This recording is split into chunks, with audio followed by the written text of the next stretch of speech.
Hi guys, Conor Murphy here. I'm a coach down at Legacy Gym in Christchurch. I'm a Judo black belt and a BJJ brown belt, and today I'm rolling with Chase. What's going on, people? Welcome back. Me and Chase, another episode of Road to Black Belt. Today I'm down at Legacy and I'm with Conor Murphy. How's it going, brother? Yeah, not too bad, not too bad. Good to have you here at the gym. No, thank you for coming on the show. I've seen you around. Yeah, seen some of the shows. Looks good. Good to hear. Right, let's get straight into it. What got you into jiu-jitsu? So I used to do judo. That was like my thing back in the day. And I retired from that, and I needed to feel that. I needed to find something else.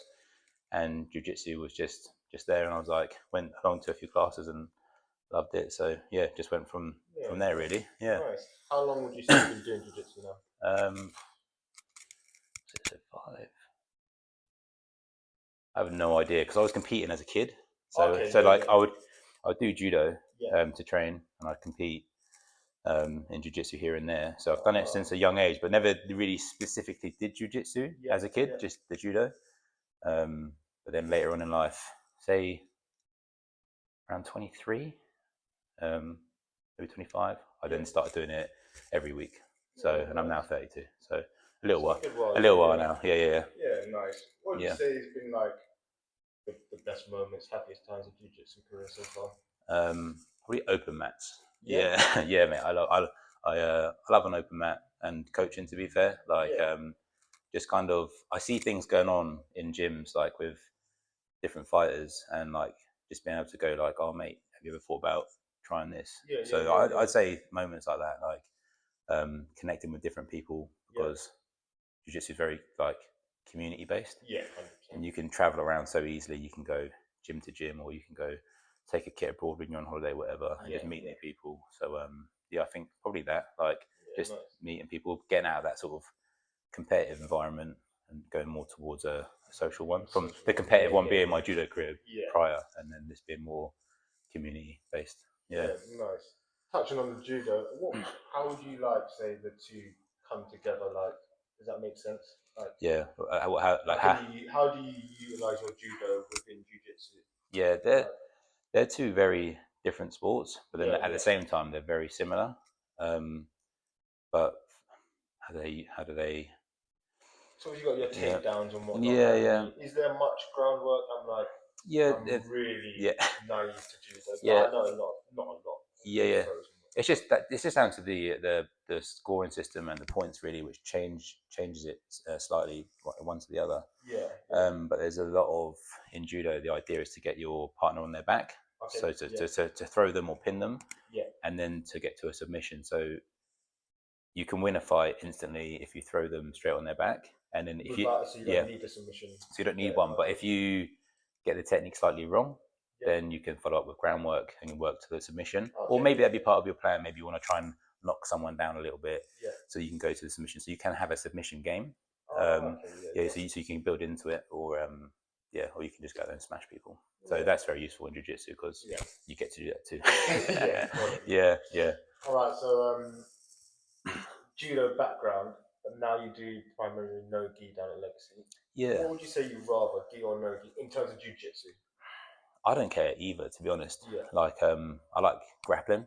So like wrestling, jiu-jitsu, like gi, no gi, like I don't care what it is really. Just I think they put, like, understanding each one like as on their own. So wrestling, gi and no gi, and then obviously judo, how they are on their own, and then how they help each other. That's like a really good place to be.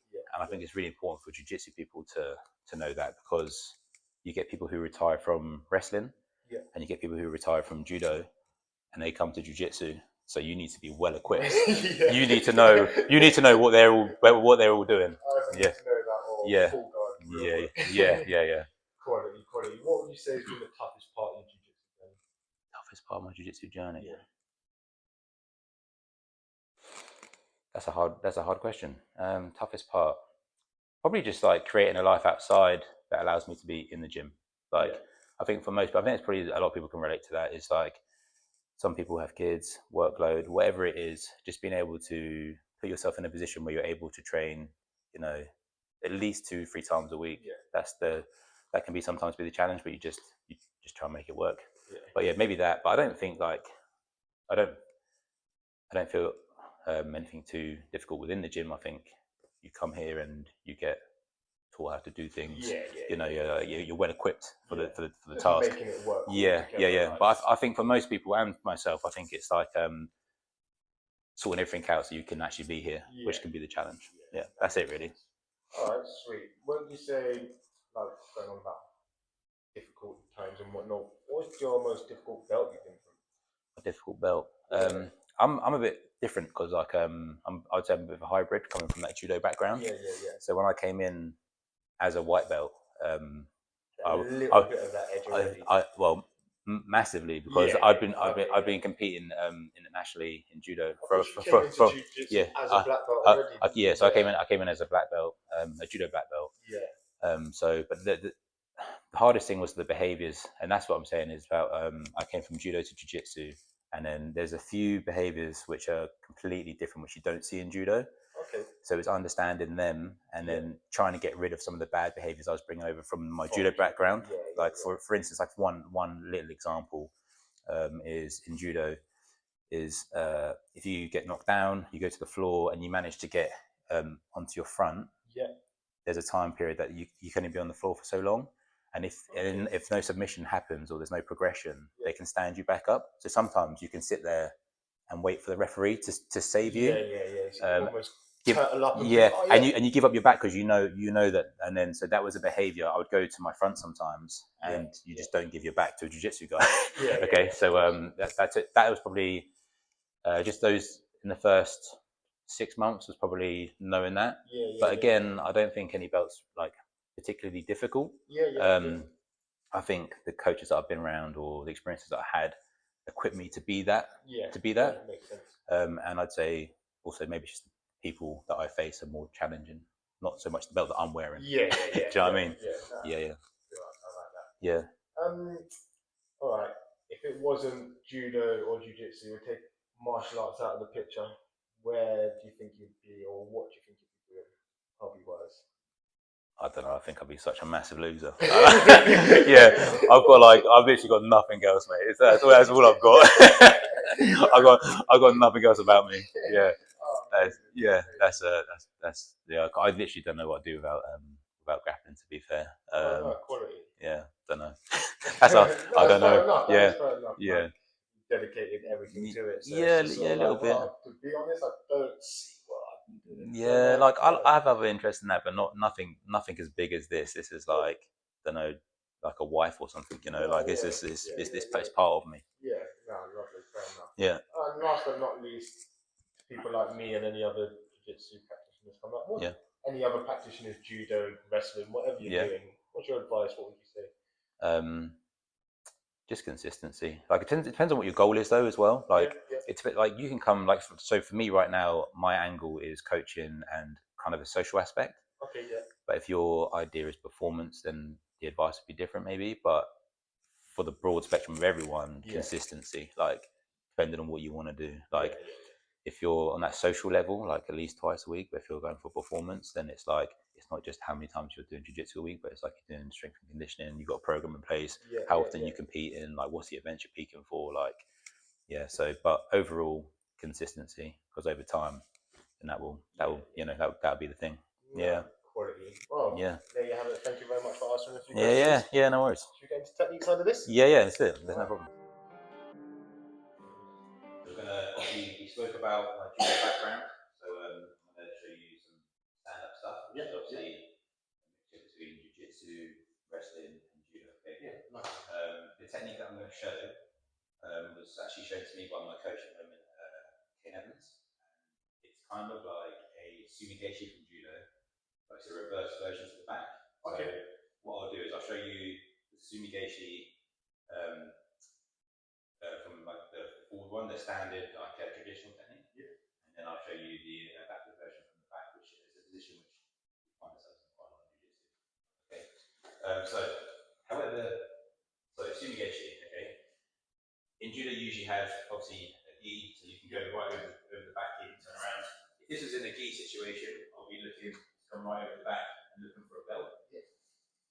I've got got the near side arm here, okay? So from this position, we're side on, and I'm a right-handed fighter right now, and he appears to be a left-handed fighter, okay? So his left arm forward, and his left foot forward, okay? I'm my right, and my right.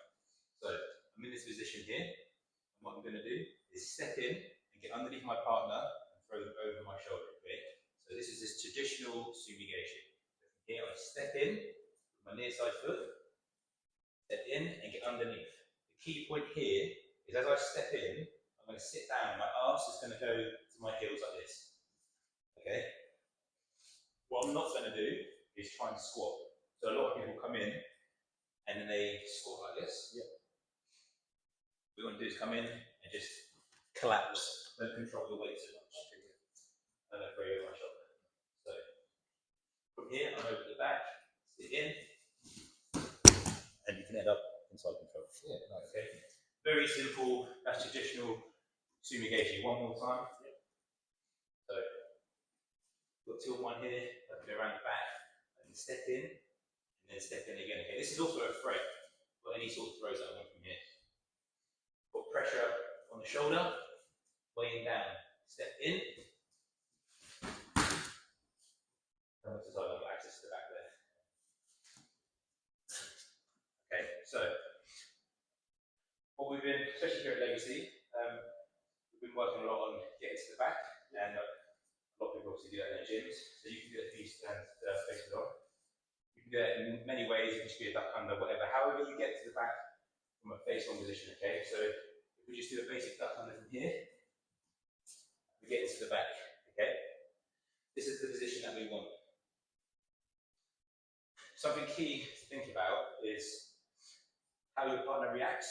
So they may be just like stood up from that position when they get back. They may put their weight forwards, or they may sit kind of back into it, or you're feeling where they're going. So as I come through here, I feel where my partner's going. That kind of dictates what I may do next. Okay, if his hands go onto the floor, his weight goes forwards, which makes it hard for me to take him backwards. Okay, not impossible. Like I can really gut wrench him and pick him up, but if the weight's going forwards, then maybe I might change my technique to a forward technique. Okay? So from here, I'm going to go to the back here, and just like I said a second ago, the sumigashi. Okay, traditional sumigashi was what I showed you from the front. This is it from the back. Okay, stepping in like we did before, between the legs, and my shin is going to connect on the inside of the leg here, okay? And over my shoulder, exactly the same. From here, step in. Then I've got his back again. It's a very light throw, it's very controlled. I'm not smashing my partner. I've got a lot of control here, okay? Key point is his base is quite wide, he's stood like this. I'm going to step to the centre, so right in the middle. This leg here, steps right into the middle. And my other one, my other leg's my shin, goes into the near side leg here. I'm going to kick him over my shoulder. Now I can follow up with his knee, in this leg here. Okay, and we can start looking to work things from this position. Okay. My preferred technique from there is a uranagi, which is just from here, stepping in nice and close, picking my partner up, then throw them over. So that's the stand-up version, but you can obviously just drop down from there. Okay, yeah, nice. It's quite a nice entry. What did you call that one? Sorry. I call that a reverse sumigashi. Reverse sumigashi. Yeah, and the key thing that people get wrong with sumigashi in itself is when you sit in, is to not like sit down away and have like long legs. Okay, yeah. It's to collapse in close like this. Yeah. So it's the same for the traditional ones.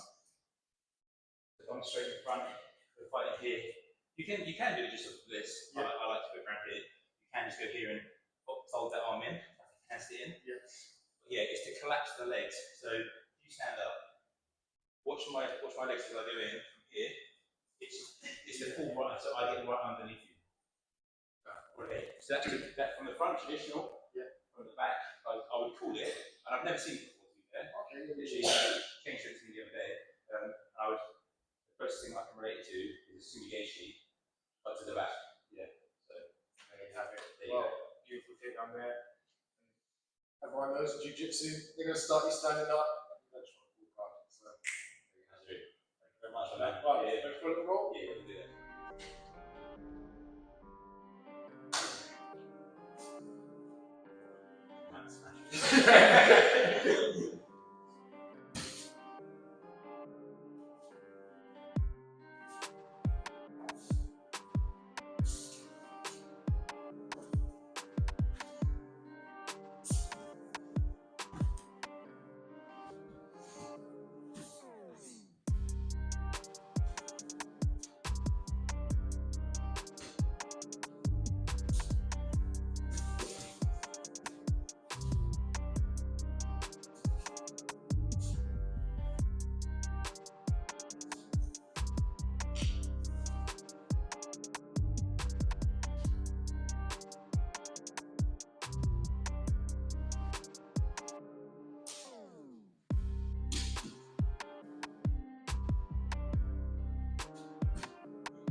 Straight away, I'm like,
Yes!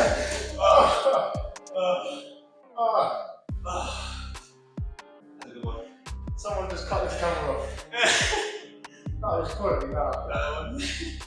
We're just ending there, that was amazing. Yeah. Right, it's been me, Chase, rolling with Chase, Conor, the Grapple Coach, Legacy. Thank you very much. It's been an amazing episode.